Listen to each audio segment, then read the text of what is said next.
Assalamualaikum warahmatullahi wabarakatuh. Dan kembali lagi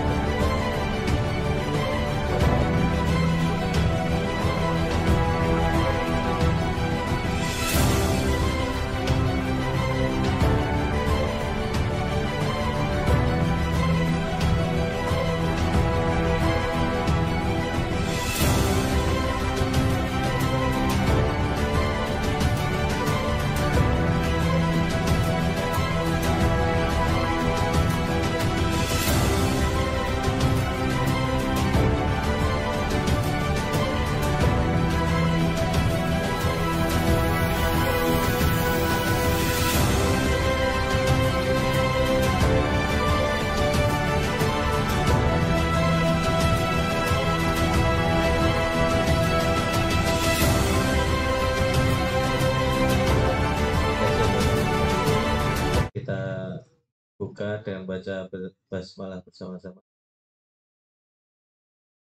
Untuk selanjutnya inti yang akan disampaikan oleh Ustaz Hanif, tema pokok-pokok yang seorang muslim.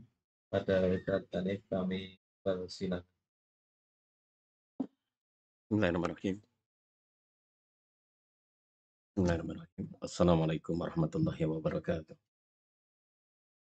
Alhamdulillah ala ihsanih wa syukurullah ala taufiqi wa amtinani. Asyhadu an la ilaha illallah wahdahu la syarika la ta'ziman li sya'nih wa asyhadu anna Muhammadan abduhu wa rasuluhu adalah ridwanih. Allahumma salli alaihi wa ahlihi wa ashabihi wa ikhwanih. Mas sekalian, alhamdulillah kita semuanya bisa bermajelis dalam keadaan sehat, dalam keadaan kebaikan semuanya, dan sesuatu yang layak untuk kita kecewakan. Jadi, karena sungguhnya nikmat yang Allah berikan itu sangat banyak. Dan memang kehidupan kita ini yang terjadi itu kalau menurut para ulama hanya dari dua sisi saja sebenarnya. Kalau bukan merupakan fadl atau fadilahnya Allah, itu ya merupakan keadilan Allah. Itu saja. Jadi hanya itu, semua yang terjadi pada kita itu kalau bukan karena sifat Allah yang al-fadl, memberi fadilah, memberi karunia, adalah adil, Allah itu adil. Barangkali kalau ada sesuatu yang kurang kita berkenan terhadapnya itu barangkali karena keadilan Allah ya. Kesalahan kita sendiri. Jadi makanya kita biasakan bahwa sebagaimana dikatakan para ulama, agar kita itu mudah untuk bersyukur, kemudian kita selalu di atas kebaikan karena kita husnudzan pada Allah SWT. Ya, kita yakini sebagian para ulama mengatakan al khair ala maqdarilah. Yang terbaik itu adalah apa yang sudah ditakdirkan Allah untuk kita. Maka ya, al khair syaratullah, yang terbaik adalah yang terbaik menurut Allah. Nah, apa yang kita terima ini sudah terbaik. Meskipun kita wajib untuk mengusahakan yang lebih baik lagi. Harus punya keinginan yang lebih banyak, lebih baik, lebih hebat, lebih manfaat. Ya. Nah, dengan ikhtiar kita semisal ini, kita ngaji, kita bergerak di atas fisabilillah dengan apa yang kita mampu. Antum barangkali di Juang Sedekah Indonesia ya, ngurusi hal yang seperti itu ya, lakukan dengan yang terbaik. Dulu Imam Malik pernah ada sebagian orang sejaman Imam Malik itu kurang lebih nasihati Imam Malik. Ya Malik, kenapa kamu itu cuma di rumah aja, duduk ya, cuma urusan ilmu saja. Ya. Kamu kok nggak berangkat jihad, kamu kok nggak dakwah keluar dan sebagainya, tapi kamu kok cuma dakwah, urusan ilmu saja terus. Maka Imam Malik mengatakan, sungguh Allah itu membagi amal itu sebagaimana Allah membagi rezeki. Allah membagi rezeki amal itu sebagaimana Allah membagi rezeki harta. Ya. Maka aku merasa diberi rezeki dari sisi ilmu. Aku tekuni itu. Jadi kadang-kadang kalau urusan rezeki itu kan orang beda-beda jalannya. Ada orang memang ya kalau urusan rezeki jalannya itu dari tani, kalau yang lain nggak bisa. Ada yang jalan rezekinya dari dagang, kalau yang lain nggak bisa. Meskipun kadang-kala ada yang orang itu multi kemampuan, itu ada. Tani ya bisa, dagang ya bisa, kerja kantoran ya bisa, itu ada. Tapi jarang yang seperti itu.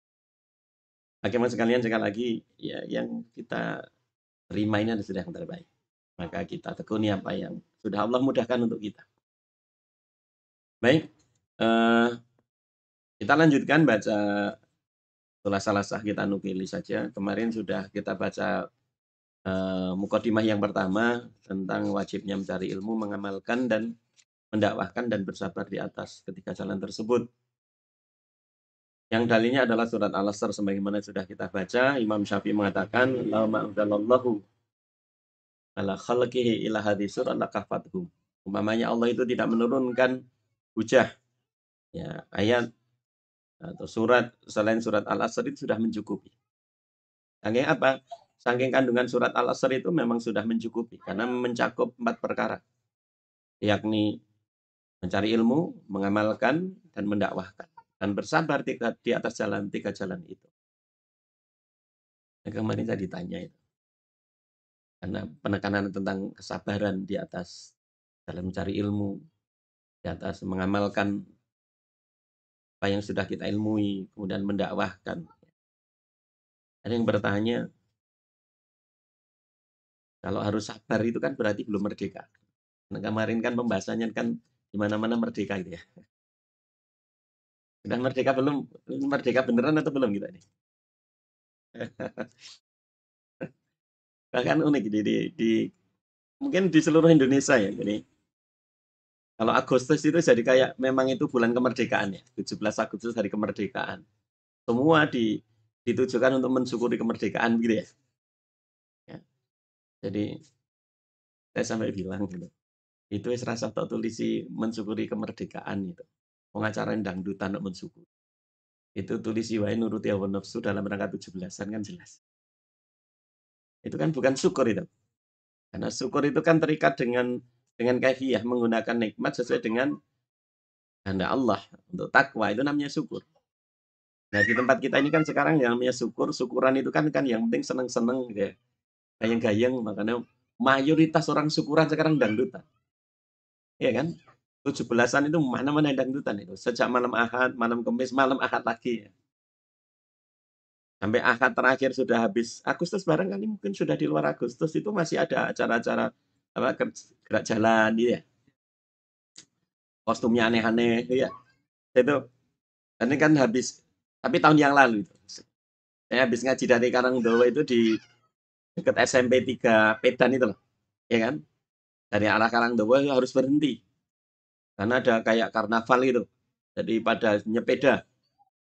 Ada nyepeda ya, ada yang pakai kereta mini, ada tapi banyak kan nyepeda.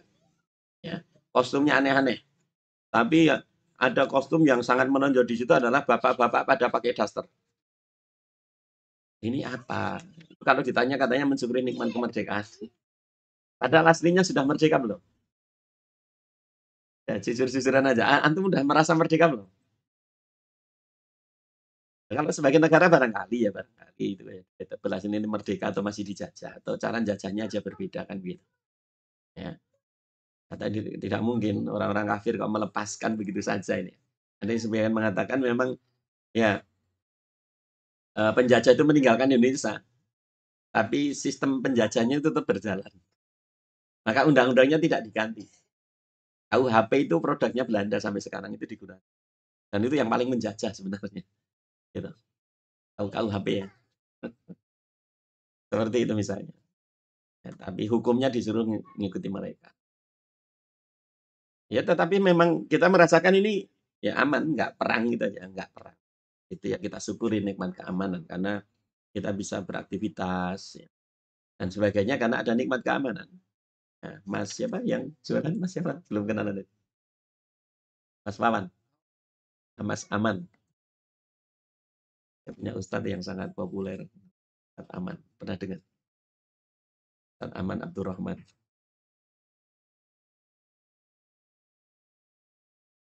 Ya, hafizahullah ya. Semoga Allah menjaganya. Maka semoga Allah membebaskannya. Karena sudah enggak apa ya, karena hukumannya sudah hukuman mati, mau apa. Jadi vonisnya udah vonis hukuman mati. Dan beliau diisolasi, jadi tahanannya isolasi. Maka jarang dapat kabar. Kemarin sebagian Iwan nge-share video, tak kira video baru, tapi video lah. Dem ya. Jadi ya belum, kalau secara pribadi jelas belum. Karena merdeka itu kalau seperti dikatakan oleh Imam Ahmad, apa merdeka kalau menurut Imam Ahmad itu ketika Imam Ahmad ditanya gini, ya Ahmad, mata yastariyal mu'min. Ya Imam Ahmad, kapan seorang mukmin itu istirahat sama sekali? Merdeka bahasa kita. Ya. Kalau Rasulullah mengatakan yastarihu minasobi dunya wa adzahal ila rahmatillah. Ya. Jadi istirahat merdeka dari ujian-ujian kehidupan di dunia dan apa-apa yang tidak menyenangkan di dunia ini. Ya. Tinggal merasakan rahmatnya Allah. Tinggal seneng itu gitu ya. Itu kapan? Kapan itu? Kalau Imam Ahmad mengatakan idza khalafas sirat. Kalau kita sudah lewat sirat. Jadi begitu kita lewat sirat selesai, jahannam wara dhahri, atau kalau jahanam itu sudah di belakang punggung. Au qadamu fil jannah, atau ketika kaki itu sudah nginjakkan di surga. Nah, itu baru merdeka itu. Kalau belum ya belum. Yang jomblo yang pengen nikah itu orang terjajah perasaannya gitu ya. Yang sudah nikah merdeka atau belum? Ya belum. Sama aja. Jadi makanya Allah mengatakan wa nablukum bisari wa khairi finnatan. Jadi kan untuk kalian kesulitan dan kemudahan itu ya, keburukan dan kebaikan itu kalau orang Jawa mengatakan rekoso sama penaknya itu sebagai ujian. Hidup itu isinya itu. Dan keburukan disebutkan lebih dulu karena, atau kalau bahasa kita itu kesusah payahnya disebutkan dulu karena nanti kalau kita pengen enak itu harus siap susah payah. Atau yang kedua, para mufassirin mengatakan memang hidup ini isinya banyak nggak enaknya, banyak berjuangnya, banyak rekosonya gitu ya. Itu enggak? Antum kalau merasakan hidup ini banyak rekosonya atau banyak enaknya? Banyak rekosonya. Nah, yang belum nikah, bayangkan nikah itu enak. Nanti antum begitu nikah memang seneng, tapi habis nikah itu banyak rekosonya. Itu tanya sama yang udah pengalaman nikah. Yang jomblo siapa ini? Operatornya.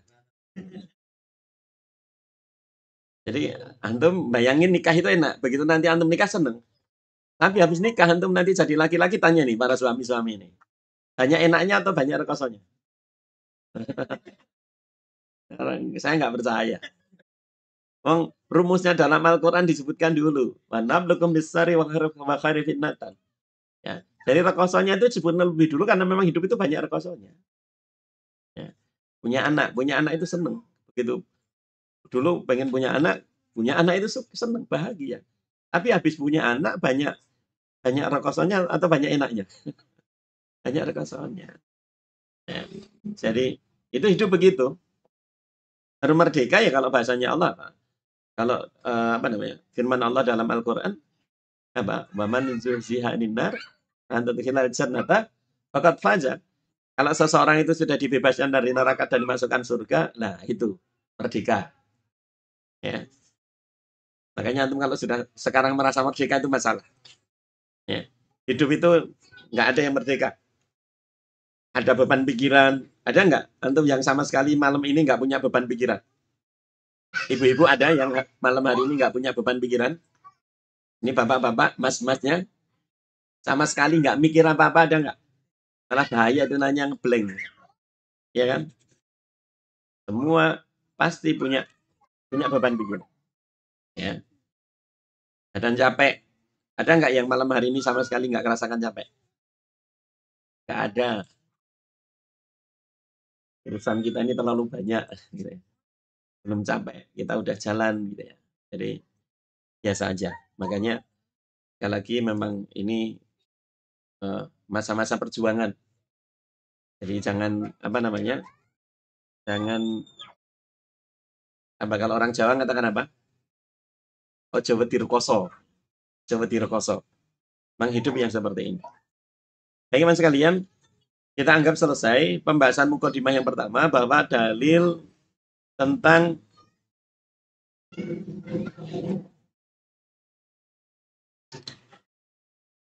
wajibnya mencari ilmu, mengamalkan dan mendakwahkan, kemudian kita bersabar adalah surat Al-Asr. Makanya dikatakan oleh Imam Bukhari wa qala al-Bukhari ya, rahimahullahu taala, dan berkata Imam Bukhari ya, yakni Imam Bukhari pemilik Sahih Bukhari ya.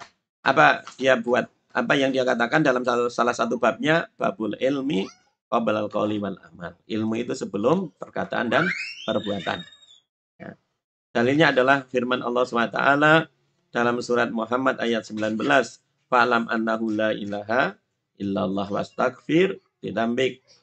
Maka ketahuilah bahwa tidak ada yang ilah yang berhak disembah kecuali Allah, dan mohonlah ampun atas dosamu kepadanya. Maka dikatakan fabada'a bil ilmi qabla al-qauli wal amal. Maka Allah memulai dengan ilmu sebelum perbuatan atau ucapan. Jadi dikatakan fa'lam annahu la ilaha illallah didahulukan sebelum kalimat apa? Wastaghfir lidambik, dan mohonlah ampunan atas dosamu. Mohon ampunan, jalan tobat. Ya, proses pertobatan itu disebutkan setelah fa'lam annahu la ilaha illallah. Ini dalil bahwa namanya ilmu itu sebelum perkataan dan perbuatan. Baik. Sebelum saya lanjutkan pada mukadimah kedua, ada yang bertanya dulu? Ada yang bertanya? Ada pertanyaan? Kalau belum, kita lanjutkan.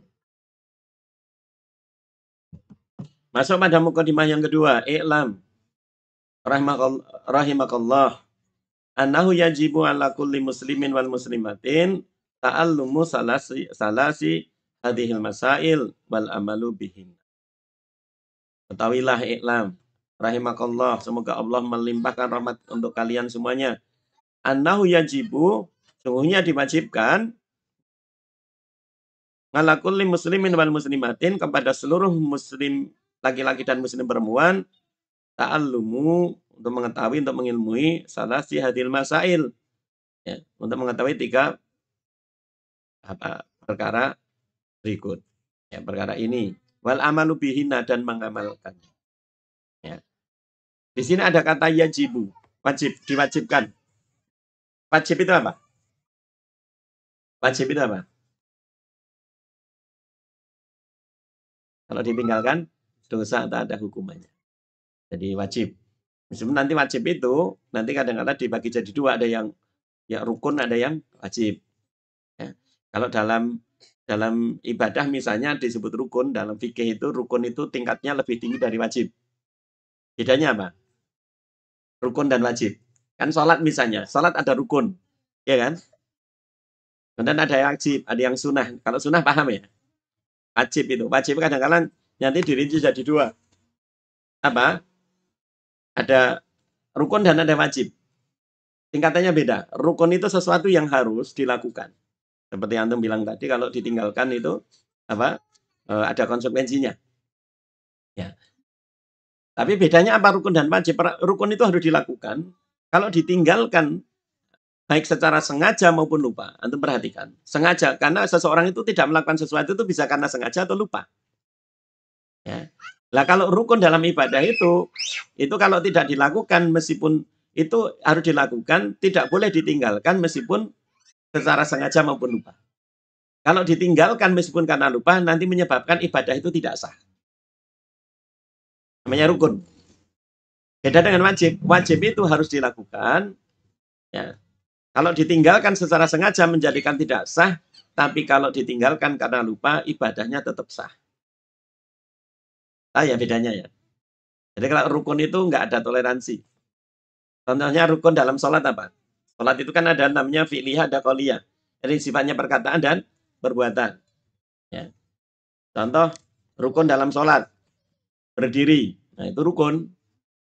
Sholat wajib harus dengan berdiri. Namanya rukun. Dan secara qauliyah, ucapan takbiratul ihram, Allahu Akbar, itu namanya rukun. Qauliyah lagi apa? Al-Fatihah, baca Al-Fatihah, itu rukun. Maka kalau ada orang sholat kok lupa tidak membaca takbiratul ihram, meskipun lupa, sholatnya nggak sah. Karena itu rukun. Lupa tidak baca Al-Fatihah, rokatnya nggak sah. Karena itu rukun. Ya. Nanti setelah itu hiliyah. Apa yang dilakukan? Contohnya apa? Ruko. Ruko itu rukun. Bacaan zikir dalam ruko, misalnya Subhana Rabbiyal A'zim sekali, itu wajib. Maka kalau ada orang sholat kok lupa nggak ruko, rekatnya nggak sah. Tapi ada orang sudah ruko kok lupa tidak membaca Subhana Rabbiyal A'zim, itu sholatnya tetap sah. Karena itu hanya wajib. Bacaannya itu wajib. Paham ya? Itu contohnya. Nah, maka nanti ada istilah wajib, ada istilah dalam apa? Kalau dalam fikih ada namanya taklif, hukum taklif. Ada berapa hukum taklif? Atau ngaji fikihnya malam apa di sini? Malam ke berapa? Belum ada. Malah fikih muamalah. Ya enggak apa-apa. Fikih muamalah. Pakai apa fikih muamalahnya?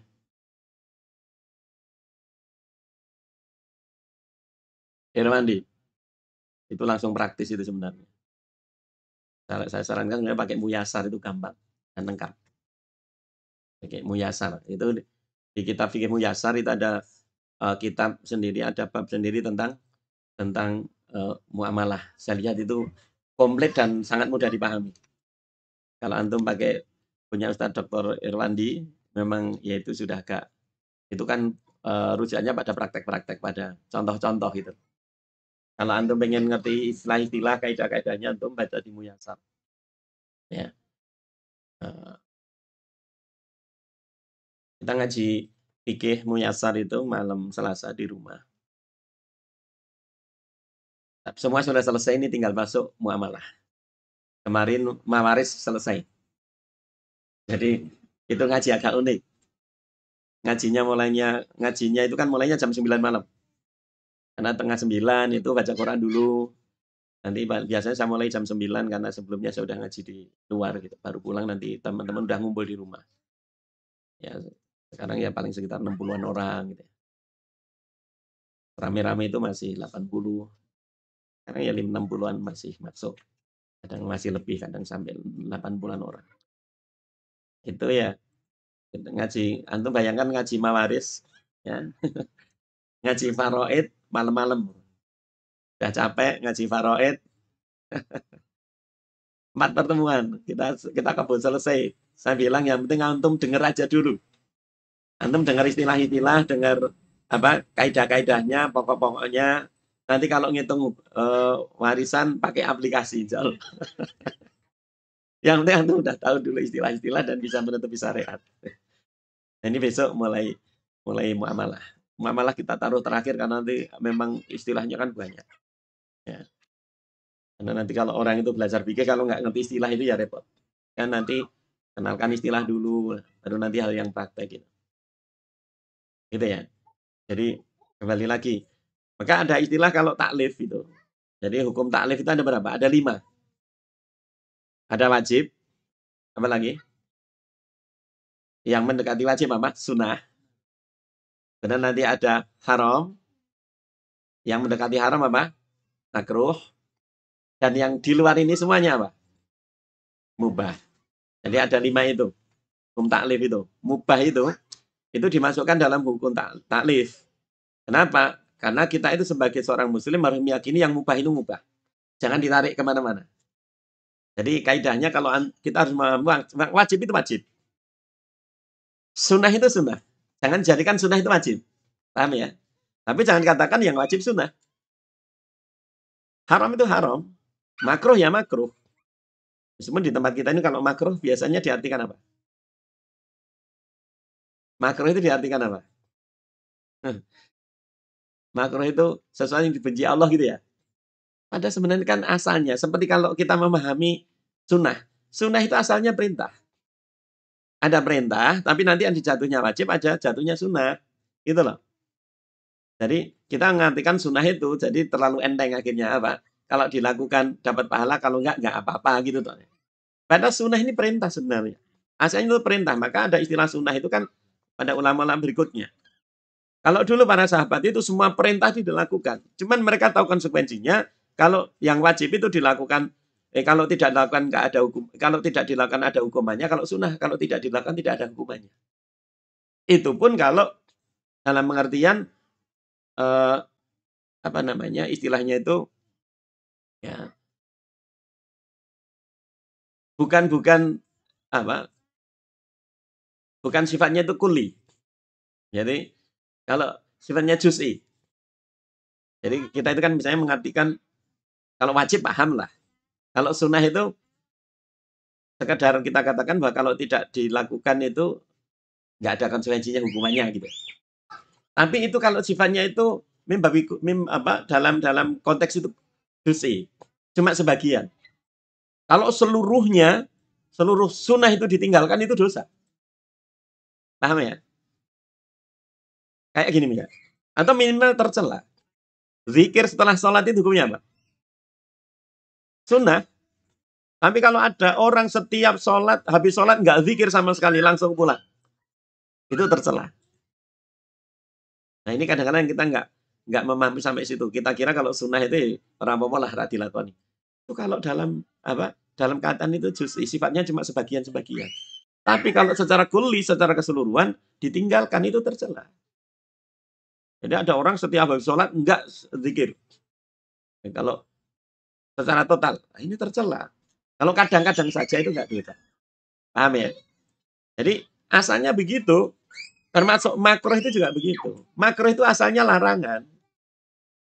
Makruh itu asalnya larangan. Seperti wajib itu asalnya perintah. Tapi nanti ada yang sifatnya sunnah. Maka makruh itu sifatnya apa? Larangan. Asalnya itu ya larangan seperti haram. Tapi apa? Makruh itu dalam keadaan tertentu, dalam keadaan apa namanya diperlukan, maka hukumnya boleh. Asalnya itu larangan. Baru boleh kalau ada apa? Ada keperluan. Jadi kalau ada keperluan, hukumnya boleh. Tapi asalnya dilarang, gitu loh. Nah kalau rokok, itu hukumnya apa? Apakah ada dalam keadaan rokok itu karena diperlukan, kan gitu? Kapan perlunya? Buktinya malah perlu terus, kan begitu. Maka makruh itu nanti hanya boleh dilakukan ketika ada keperluan, berarti apa? Jarang-jarang.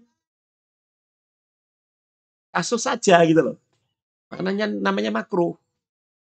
Asalnya itu larangan. Maka nanti para ulama membagi makruh itu ada dua. Apa? Ada makruh tahrim, ada makruh tanjih.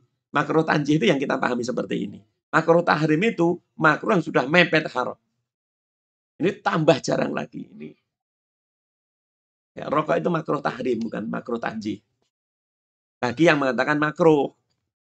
Jadi pada kiai yang mengatakan makruh itu sebenarnya makruhnya tahrim. Tapi sampai bawah ngertinya makruh tok, ngertinya makruh tanjih. Karena makruh tanjih saja itu baru boleh kalau diperlukan. Ya. Ada keperluan mendesak baru boleh. Gitu loh. Ya, itu contohnya. Maka nanti larangan itu kadang-kala dibawa pada makruh. Artinya ketika sangat diperlukan maka hukumnya jadi boleh. Gitu. Nanti ya, ngaji fikih itu sebaiknya dari dasar dulu saja. Jangan langsung muamalah. Muamalah itu kalau antum sudah paham dasarnya. Atau memang antum sudah paham ya nggak apa-apa langsung muamalah. Ustaz Amir yang ngaji muamalah. Ya, nggak apa-apa. Mungkin asumsi beliau antum pikirnya udah ngelotok kabeh, jadi langsung ke pendalamannya muamalah gitu. Antum jujur aja sama Ustaz. Ustaz, kami ini dasarnya kalau memang antum belum paham ya, bilang belum paham, minta dasarnya dulu. Muamalah nanti. Karena muamalah itu saja di munyasar muamalah saya akhirkan. Terakhir. Meskipun letaknya itu bukan di paling akhir, tapi pembahasannya saya taruh di akhir. Karena muamalah biar paham fikih yang lain. Dan sebenarnya menarik itu kalau belajar fikih, belajar usulnya dulu, usul fikih. Nah, itu enak. Ya kalau nggak bisa semuanya, bahas usul fikih semuanya, ya karena butuh waktu, ya bahas yang 5 dulu. Ya, karena ada itu para ulama mengatakan apa? Ada 5 kaidah fikih yang paling besar. Nah, dengar itu ya. Jadi kalau belum semuanya, antum pahami yang 5 dulu itu dibahas. Jadi tentang usul fikihnya itu. Kan ada apa? Ada istilah al-qawaid, al-kubro, khamsah. Jadi kaidah fikih yang 5 yang paling besar. Antum kalau belum belajar yang lain, 5 ini dulu paham, itu gampang.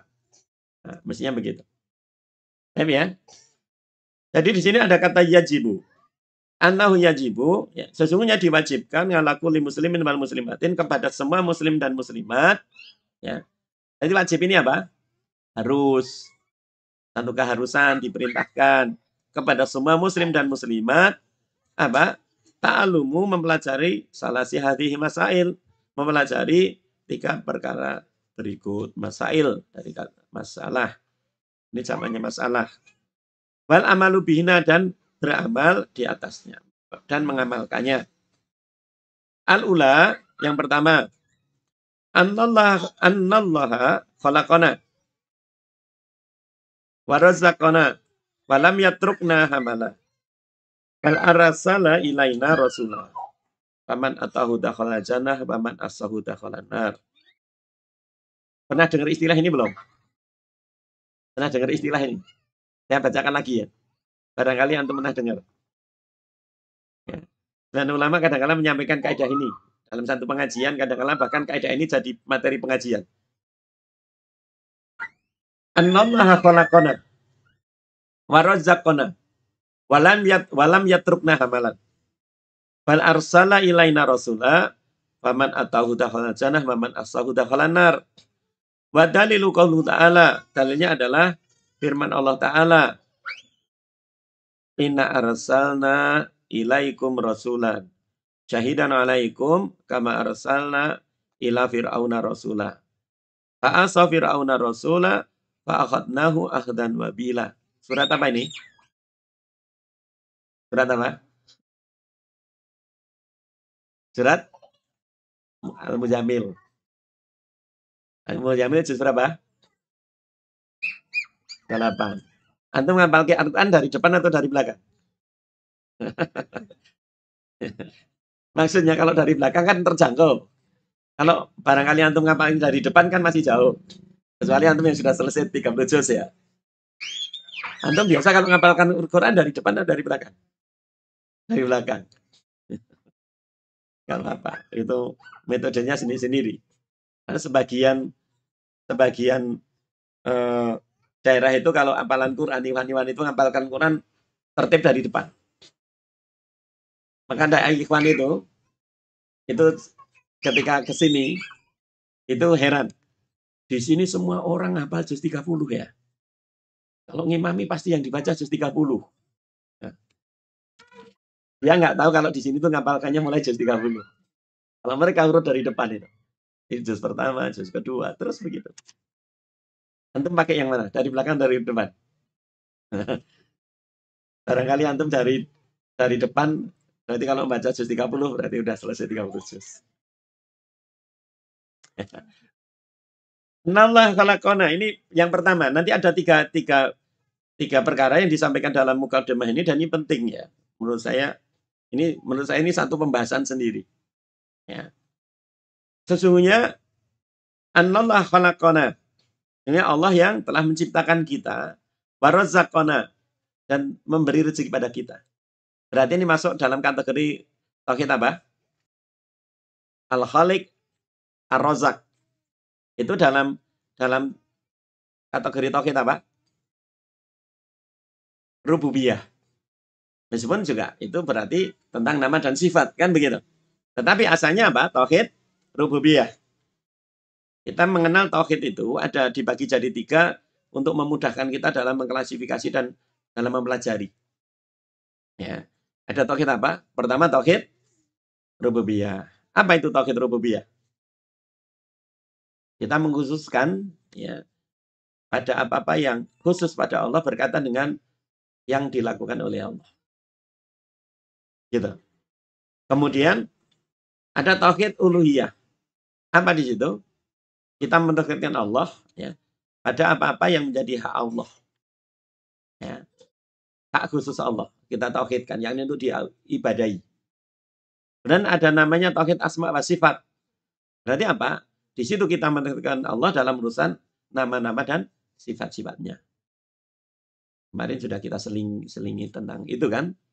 Saya masih secara sekilas sekedar untuk membantah orang-orang yang seenaknya sendiri menyebut Allah dengan sebutan-sebutan yang aneh-aneh itu.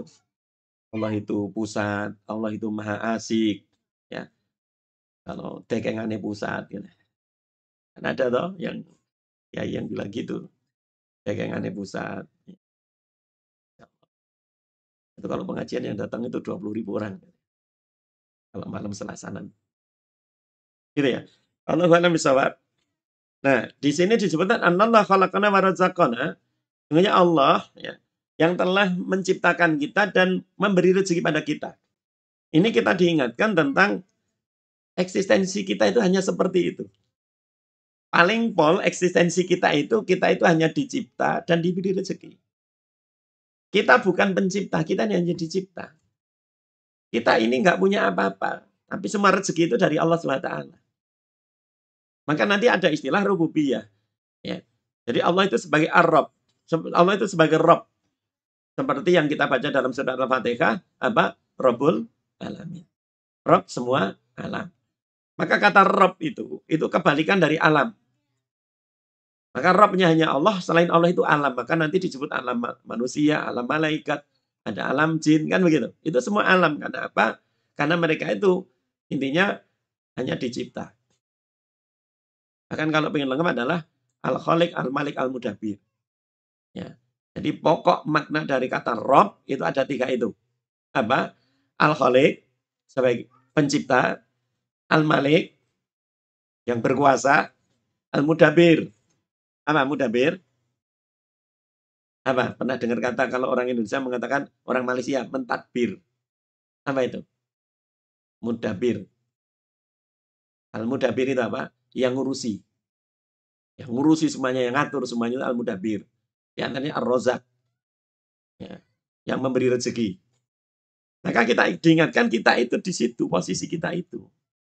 Kita itu dulu nggak ada, jadi ada. Allah yang menciptakan. Kita bisa seperti ini karena Allah yang beri rezeki. Gitu loh. Paham ya? Tetapi iman sekalian, selain itu kita juga diingatkan bahwa Allah itu Al-Khaliq, Ar-Razzaq. Ya. Allah yang mencipta, kita dicipta. Layak enggak kita ini sebagai yang diciptakan oleh Allah, kemudian kita itu merasa gimana-gimana? Kita itu punya Allah itu loh. Kita itu punya yang menguasai kita.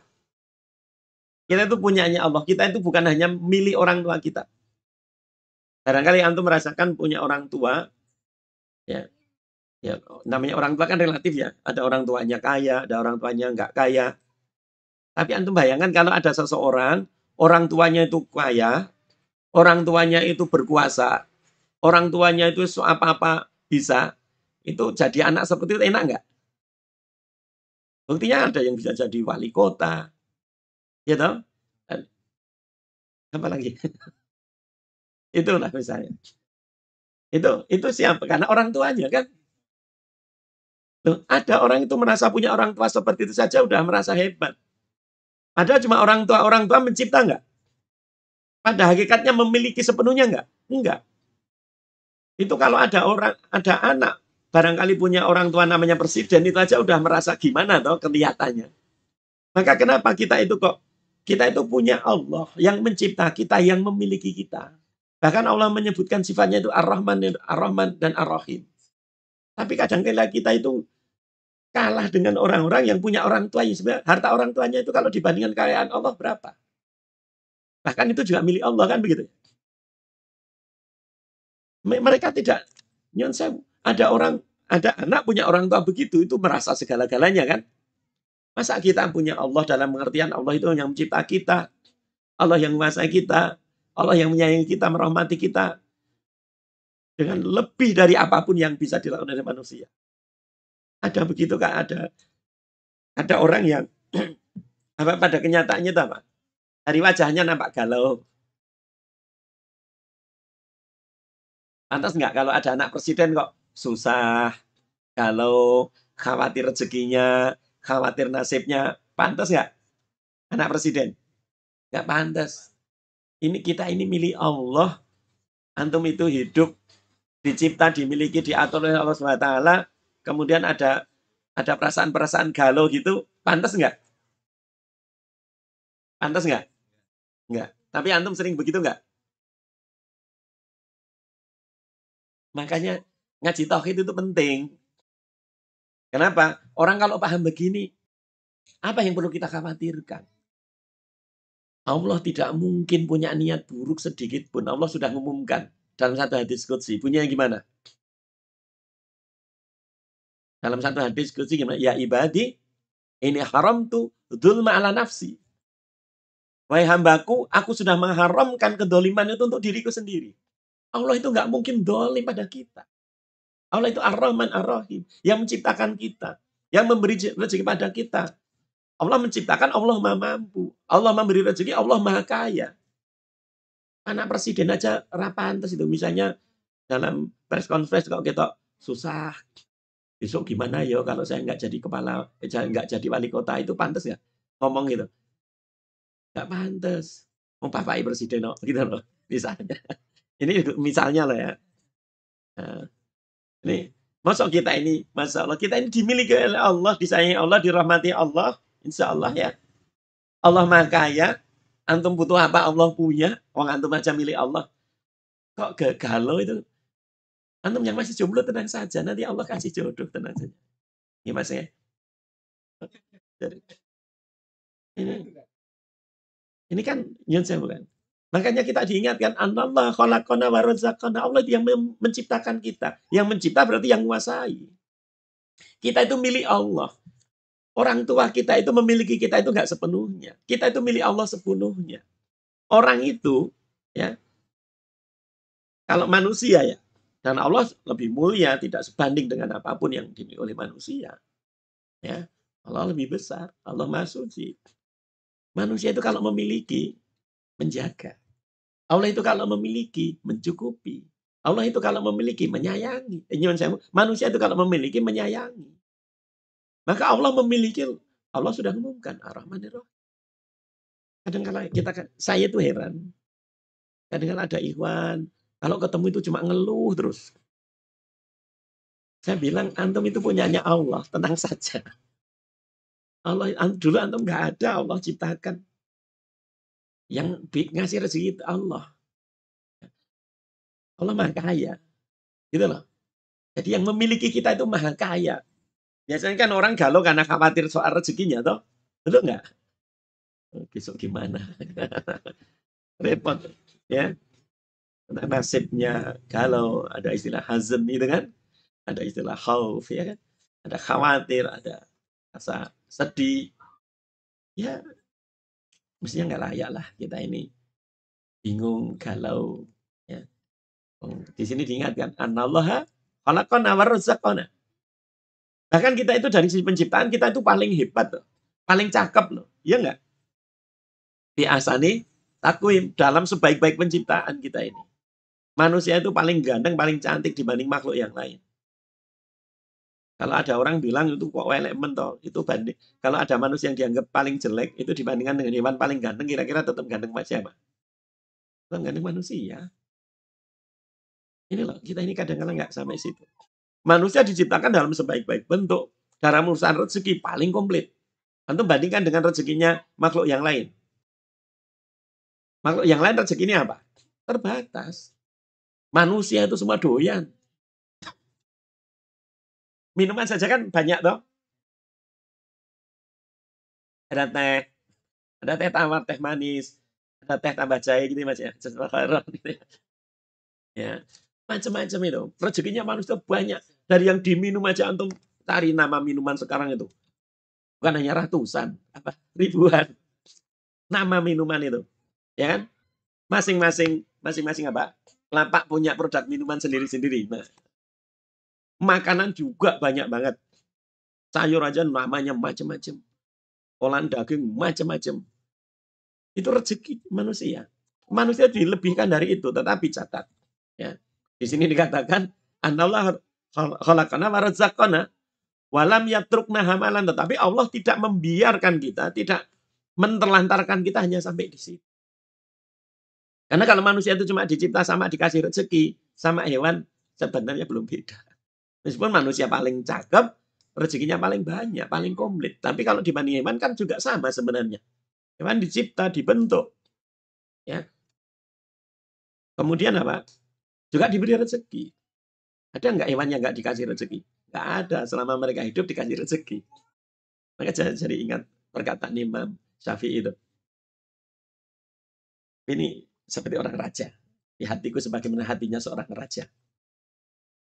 Apa yang perlu aku khawatirkan?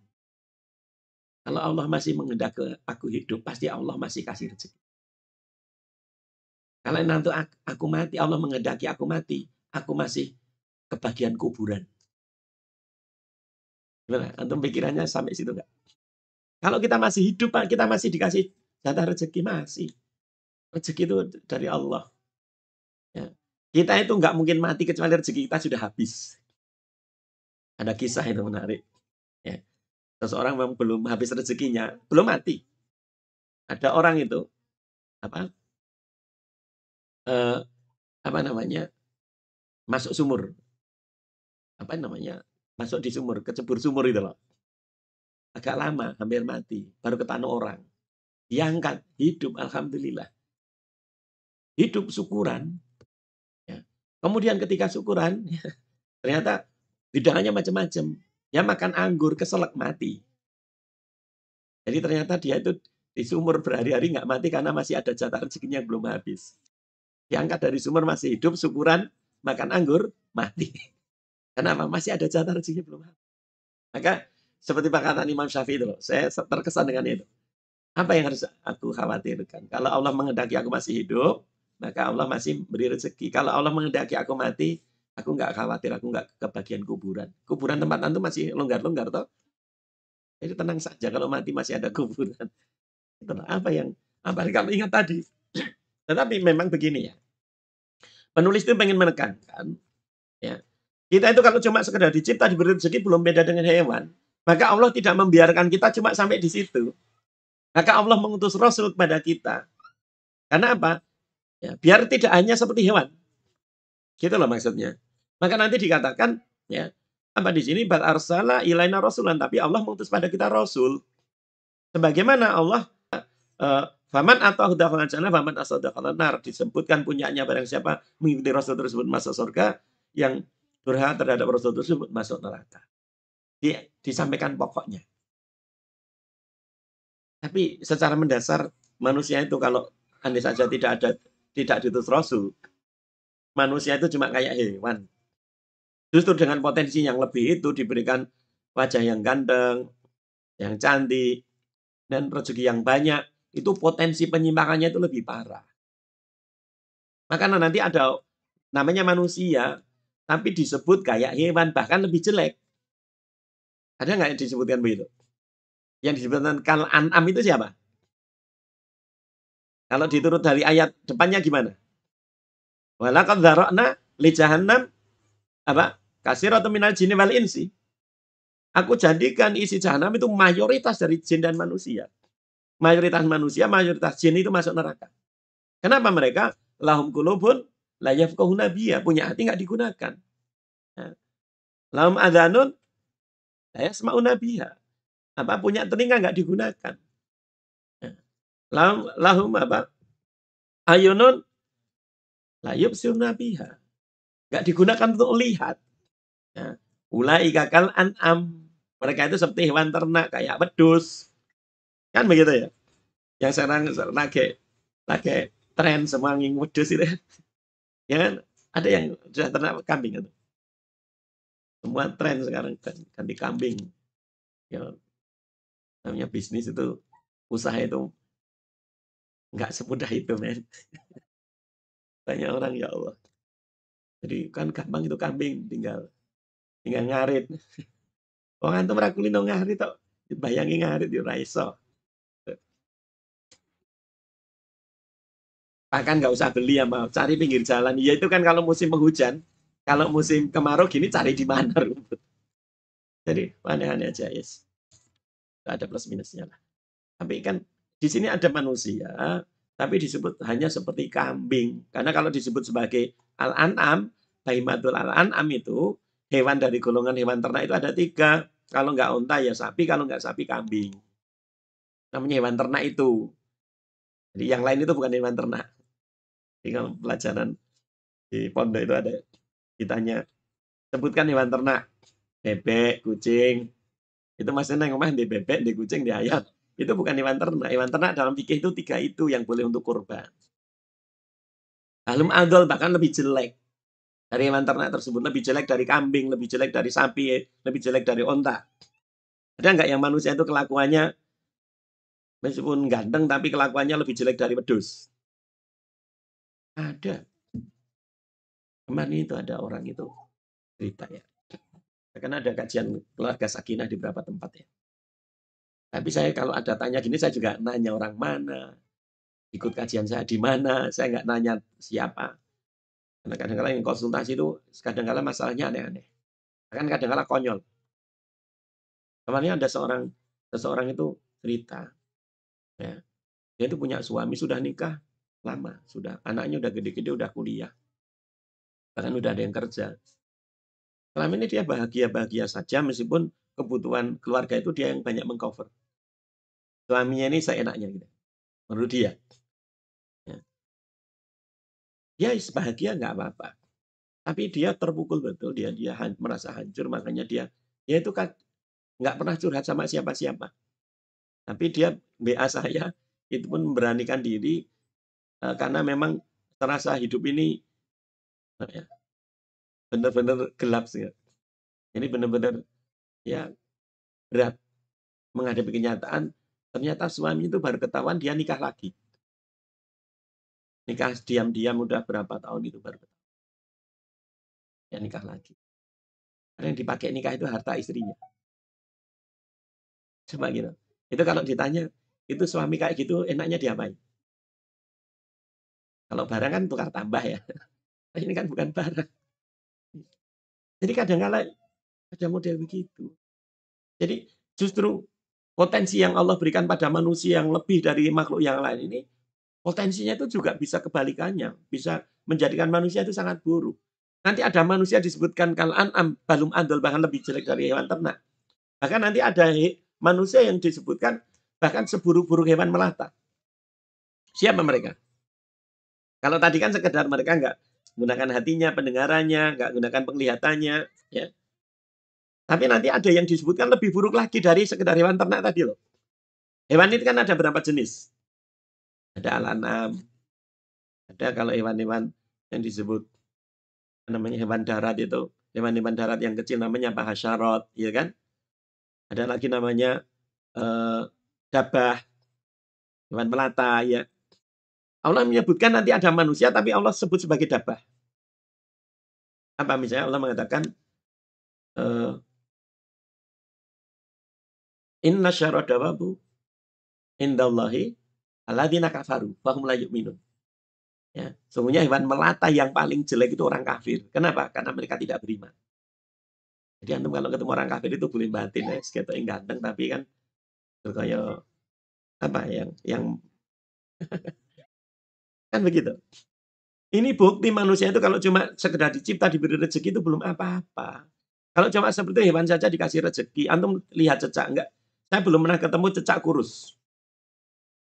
Antum pernah ketemu? Kalau antum pernah ketemu, tolong nanti di foto dikirim ke saya. Itu pengalaman saya pertama kali melihat cicak kurus barangkali. Saya belum pernah melihat cicak kurus. Itu bukti bahwa rezekinya cicak itu dicukupi. Bukan berarti yang gemuk berarti rezekinya cukup lah. Maksudnya, ya sekarang bukan berarti yang kurus itu berarti miskin. Enggak. Ya. Tetapi cicak saja itu dikasih rezeki, gemuk semua. Dan saya belum pernah lihat wajah cicak itu, wajah galau itu enggak. Saya belum pernah lihat. Cicak itu hidupnya tenang, gemuk-gemuk. Ya. Antum nanti cari, cicak enggak ada yang cicak kok kayaknya banyak pikiran. Enggak ada itu. Ya. Kurus kering, banyak pikiran. Enggak ada. Cicak itu gemuk, santai. Gitu. Padahal rezekinya cicak apa? Hewan bisa terbang, cicak bisa ngejar terbang enggak? Enggak. Cicak enggak bisa ngejar dengan cara terbang, rezekinya hewan bisa terbang. Allah sudah atur dapat rezeki. Masa antum bisa apa-apa bingung. Kalau nggak urusan rezeki, nggak berani segera nikah mikir itu. Gitu ya. Jadi ini loh. Makanya keistimewaan kita itu nanti bedanya dengan hewan karena kita diutus Rasul. Kita diberikan agama itu. Maka antum buktikan orang itu nggak kalau nggak ngikuti Rasul, orang itu kalau hidupnya nggak pakai Islam itu lebih buruk dari hewan. Anjing itu untuk melacak narkoba itu hanya mengenali narkoba, tapi anjing nggak mau itu narkoba. Barangkali anjing tahu narkoba itu bikin susah hidupnya, ya kan? Tapi manusia itu hanya suka narkoba, bikin susah hidupnya sendiri. Ya. Coba, saya itu kadang-kadang nggak habis pikir, kenapa orang itu sehat, kepalanya normal tapi mendem. Orang minum khamr itu kan biar pusing, betul nggak? Kita itu pusing itu cari obat. Ini orang sehat pengen waras nggak itu? Lebih normal siapa dengan hewan aja nggak ada yang separah itu. Meskipun saya belum melakukan penelitian. Tapi kan Pak, hewan itu tahu sesuatu yang membahayakan dijauhi. Maka kenapa kalau kita di hutan atau kalau kita gimana kita bikin api unggun kan kalau malam itu bukan kemudian biar kita nyanyi-nyanyi macam api unggun itu biar apa? Hewan nggak berani deket situ. Hewan itu tahu api itu membahayakan. Tapi manusia banyak yang nggak Pak, yang tahu dia membahayakan tapi nekat. Kepala pusing, kepala sehat dibikin pusing dengan khamr, kan? Badan sehat dibikin rusak dengan apa? Dengan rokok. Bahkan tulisannya itu nggak bain-bain lah ya. Dibungkus rokok itu tulisannya apa? Membunuhmu. Maka ada ustadz ya, kan ustadz kiai, kelasnya udah kiai bukan ustadz, dia bilang, yaitu baca peringatan dibungkus rokok itu, akhirnya berhenti membaca, bukan berhenti merokok. Coba, nggak ada hewan umum. Manusia sekarang cenderung rusaknya seperti itu. Ayam itu antum kasih makan, itu paling makan, kenyang, selesai. Nggak ada ceritanya ayam kok ndelik kayak punya temennya. Ada nggak ayam korupsi jagung temennya? Disimpan dulu. Nggak ada. Ayam itu ya kona'ah itu. Apa jatahnya selesai. Nggak ada ayam korupsi. Kalau manusia, jalan rusak itu katanya bukan karena keberatan muatan, bukan karena truk, bukan karena mobil-mobil truk. Justru jalan rusak itu karena mobil-mobil yang mewah itu. Karena apa? Harusnya jadi aspal tapi jadi mobil. Katanya ya. Allahu a'lam, saya nggak tahu. Terus saya diceritain teman-teman yang di dunia proyek gitu, Mas, ngeri Mas. Sebenarnya yang diaplikasikan di bangunan itu di bangunan itu cuma berapa persen. Ya, yang lainnya itu ya masuk rekening, jadi deposit, jadi aset gitu ya. Ya Allah, makanya kita bersyukurlah. Kalau kita ini nggak dikasih kuasa gitu, kita bersyukur. Kita kerja yang halal. Ya. Nanti kalau dapat dikit, pikiran kita nanti di akhirat malah cepat hisapnya. Kalau dapat banyak, pikiran kita bisa beramal banyak. Gimana? Pilih dapat sedikit atau pilih dapat banyak? Urusan rezeki. Ada orang ditanya, pilih kaya atau pilih miskin? Pilih mana? Padahal banyak, kalau sebagai ujian, kekayaan itu orang diuji dengan kekayaan banyak yang nggak lulus. Tapi orang diuji dengan kemiskinan banyak yang lulus. Maka kenapa?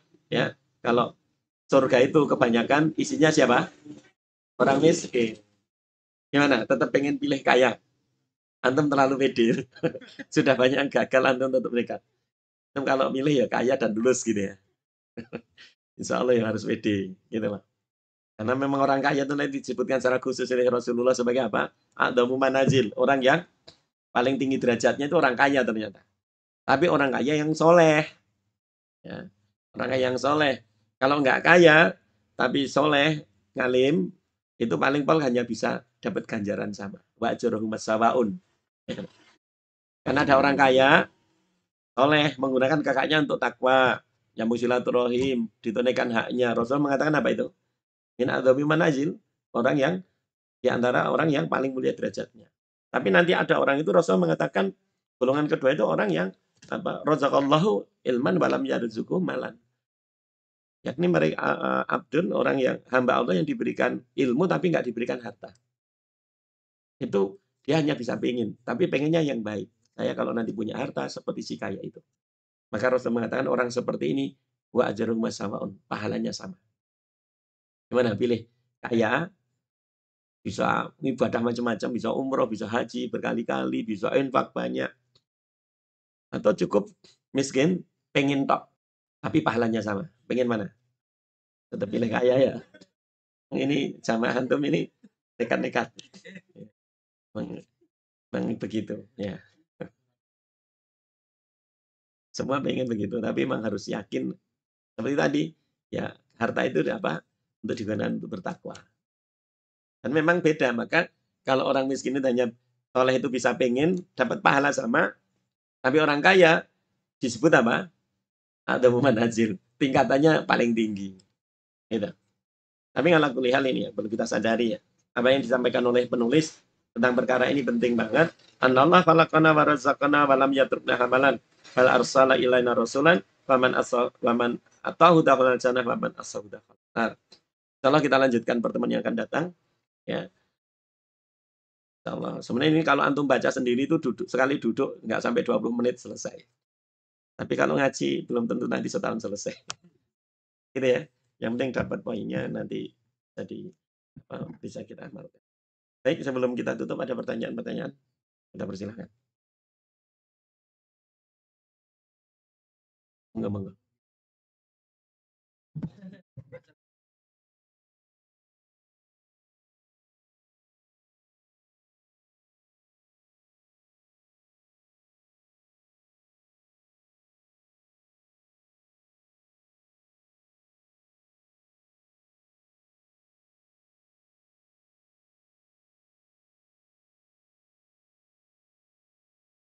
Baik.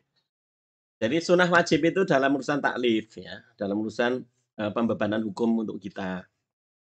Tetapi dalam urusan pendidikan itu nggak apa-apa. Meskipun sunnah, kita karena pokoknya sekolah ini mewajibkan setiap Senin dan Kamis puasa. Itu sebagai sarana untuk mendidik orang itu nggak apa-apa.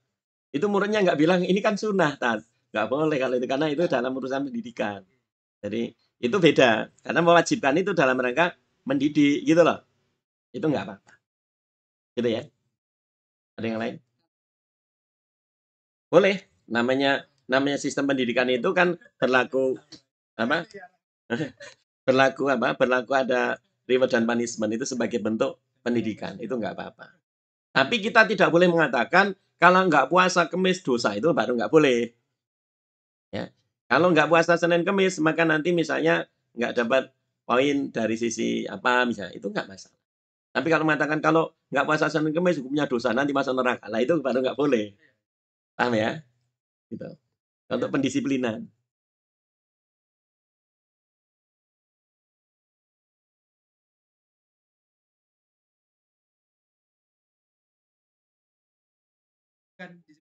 Hmm.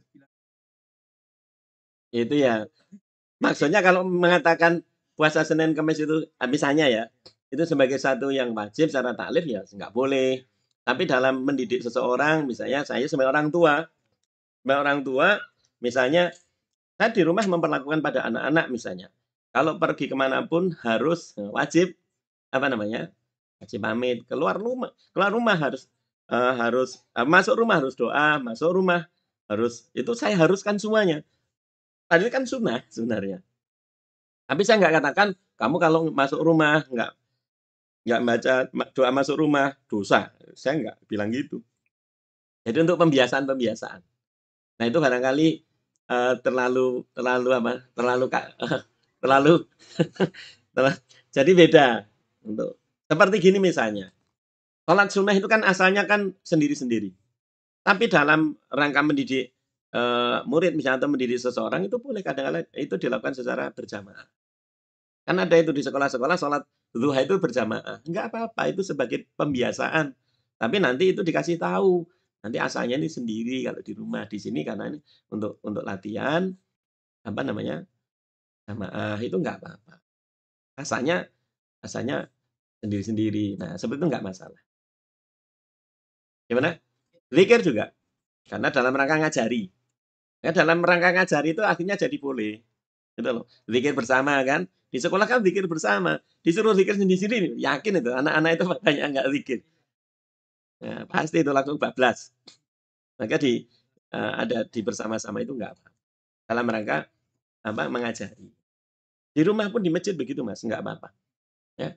Karena barangkali simbah-simbah itu, ibu-ibu itu kalau barangkali zikir habis sholat nggak hafal. Nah, ini kita ajari, kita keraskan dulu bareng-bareng, nggak apa-apa. Tapi nanti kalau pas pengajian kita jelaskan, nek sing pun do hafal, mboten sah nilokke, jalan sendiri. Sampeyan kapan-kapan nek pun saged sedaya, pun niki pun mboten bareng-bareng, sakniki diamalke kiambak-kiambak, harus ada gitu. Sebab kalau orang tua itu antum ajari di masjid, nanti di rumah suruh ngapalin sendiri dong karuan. Itu paling ya mereka ngapalin itu kalau antum tuntun bareng-bareng itu ya ngapalin, pas itu saja. Maka nggak apa-apa. Gitu. Ada yang lain?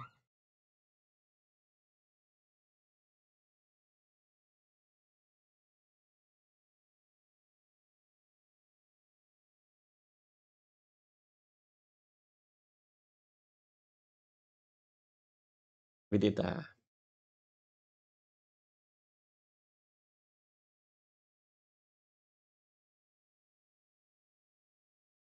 Iftitah ya. Baik.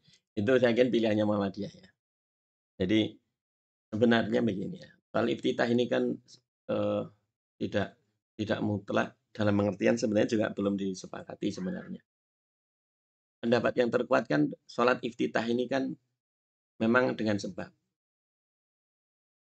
Pertama, jadi sholat iftitah itu adalah pelaksanaan dari beberapa dalil.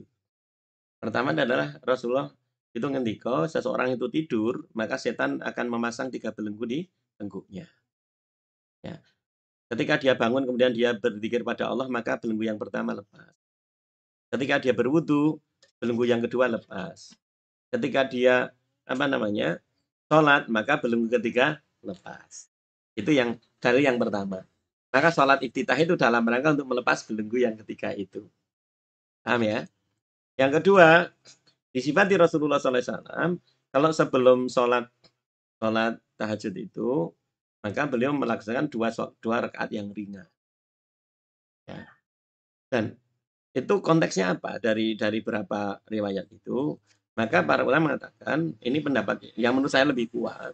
Karena memang iftitah itu dilakukan kalau kita setelah tidur. Kalau kita tidak setelah tidur, maka tidak perlu iftitah. Apalagi tadi sudah ngisa, sudah qobliyah, sudah ba'diyah. Nah, ini iftitah. Karena iftitah itu dalam konteks tadi memutus belenggu tadi. Yang kedua, kalau dilihat kemudian sholat tahajudnya atau sholat lainnya atau tarawihnya, Rasulullah itu ketika sholat lail itu panjang. Maka iftitahnya itu pendek sebagai apa? Kayak kita untuk persiapan. Paham ya? Ya. Jadi karena apa? Nanti sholat tahajudnya lama. Rasulullah itu ketika tarawih saja, padahal itu jamaah, itu ada 3 riwayat. Apa riwayatnya? Yang pertama, ada riwayat Rasulullah itu sholat tarawih ada 3 model. Pertama Rasulullah ketika ngimami pertama sholat tarawih itu Rasulullah sampai kira-kira itu pertengahan malam. Sampai pertengahan malam. Jadi kira-kira itu sampai jam 11, jam 12. Ya. Begitu. Atau maaf, sampai sekitar awal sepertiga malam. Jadi kira-kira sampai jam 2. Itu setelah itu Rasulullah kemudian tidak ngimami tarawih lagi karena khawatir nanti dianggap wajib. Ingat saya kemudian malam 25 Rasulullah ngimami tarawih lagi itu hanya sampai tengah malam, kira-kira sampai jam 11. Maka ada sahabat yang mengatakan, "Ya Rasulullah, ini waktunya masih, kenapa tidak ditambah?" Jadi kemarin ini berarti sampai jam 2, ini kok cuma sampai jam 11. Gitu loh, sampai tengah malam. Maka ada yang nawarnya, kenapa nggak ditambah? Itu pasti beda sama orang kerakitan ini nawar. Kalau orang kerakitan kalau nawar sholat sama imam apa? Kelamaan, lebih cepat gitu ya. Maka sahabat dulu nawarnya, kenapa nggak ditambah? Waktunya masih. Kemarin sampai jam 2, kok ini baru jam 11 selesai. Kira-kira begitulah. Kemudian yang terakhir malam 27 Rasulullah ngimami sholat tarawih itu sampai para sahabat khawatir tidak dapat waktu untuk makan sahur. Berarti kira-kira itu sampai jam 4. Makanya apa? Tapi dalam salat tarawih itu memang nggak ada riwayat tentang iftitah. Iftitah itu adalah memakai dalil umum bahwa Rasulullah ketika setelah tidur mau tahajud, mau sholat lail, Rasulullah melaksanakan sholat 2 rakaat yang ringan. Maka iftitah itu kalau saya pribadi ngikuti pendapat bahwa itu dilakukan setelah tidur dan karena sholat lainnya itu panjang. Rasulullah itu ketika sholat sendiri itu yang dibaca apa Al-Baqarah, An-Nisa sama Ali Imran dalam 1 rakaat. Maka wajar ada sholat apa? Sholat iftitah, gitu loh. Nah ini nggak tidur, kemudian sholat tarawihnya pendek, pakai iftitah. Ini sebabnya apa? Padahal ada istilah dalam usul fikih apa? Al-hukmu yadhuru ma'ilatihi. Ya kan? Dalam usul fikih ada kata gitu kan? Hukum itu dilihat, diikutkan pada sebabnya. Maka nanti beda sebab, beda hukumnya. Gitu loh. Nah, tetapi bagaimananya ini khilafiyah saja lah. Ya, nggak perlu ngotot-ngototan. Saya itu kalau di rumah kalau saya ngimami saya nggak pakai itu. Ya. Meskipun misalnya tempat saya Muhammadiyah, tapi kalau saya ngimami saya dua-dua. Nah, itu katanya Muhammadiyah kok dua-dua. Anda melihat di Tarji. Tarji itu kalau nggak salah menyediakan 6 alternatif untuk melakukan sholat tarawih. Jadi bukan hanya 1, 4, 4, 3 tok. Ada alternatif yang lain. Ini dong ngotot karena nggak baca yang lain. Gitu loh. Jadi seolah-olah kalau nggak 4, 4, 3, nggak Muhammadiyah. Ini gimana saya bilang. Nah ini saya Muhammadiyah. Ini saya ngamalkan juga di Tarji ada. Tersedia cara yang lain. Gitu loh. Bahkan kalau sholat sendiri kan ada dalilnya. Antum boleh sholat lail itu 9 dan 2. Tapi ini jangan antum praktekkan ketika antum ngimami sholat. Jadi 9 rakaat langsung. Nanti rakaat ke-8 ada tahiyat awal. Jadi 9 dulu baru 2. Antum ngimami 9 rakaat langsung kira-kira resiko itu. Yang batal ada yang macam-macam. Apalagi yang makmumnya pada nggak paham ya. Subhanallah. Jadi banyak cara. Gitu. Nah, sebenarnya gitu Mas Nur. Jadi ya sudah nggak apa-apa lah, biarin aja. Tapi ya sambil kita jelaskan. Pilihan-pilihan dalam fikih ini kan banyak. Termasuk di Tarji itu kan selalu ada pilihan. Dan kadang-kala orang itu kadang-kala baca nggak jeli. Contohnya hukum musik. Saya sering ditanya di lingkungan kita ditanya apa hukum musik tadi? Apa hukumnya musik Mas? Saya bilang haram. Haram. Itu kalau antum acara di Muhammadiyah kan pakai musik-musik. Ya biarin.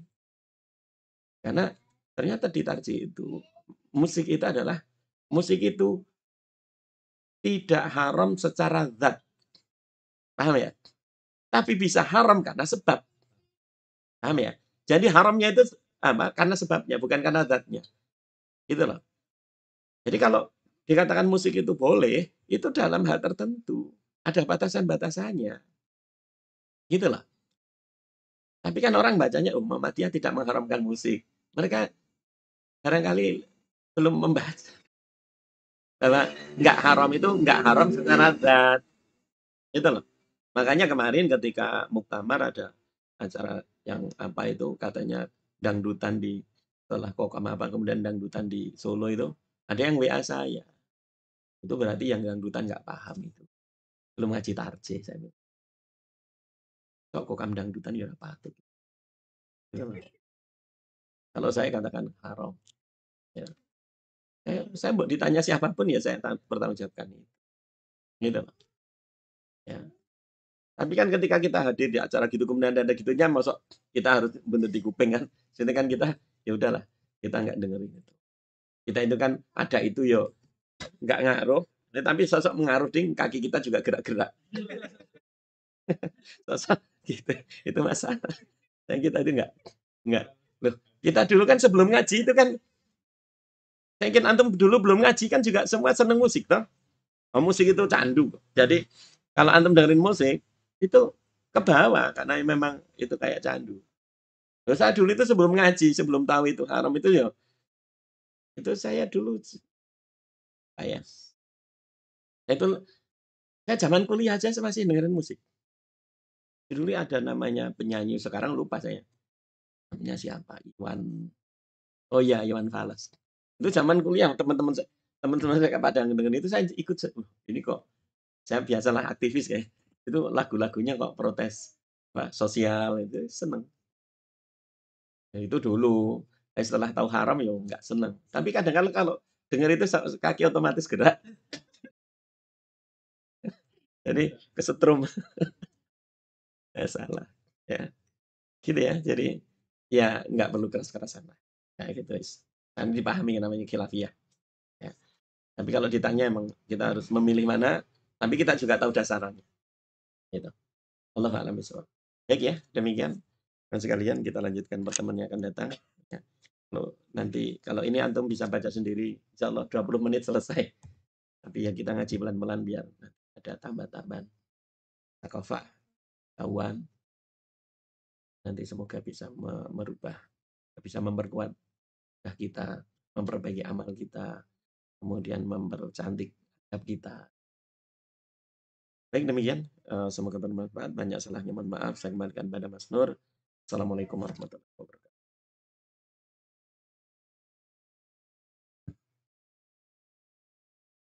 Alhamdulillah demikian tadi inti kajian pada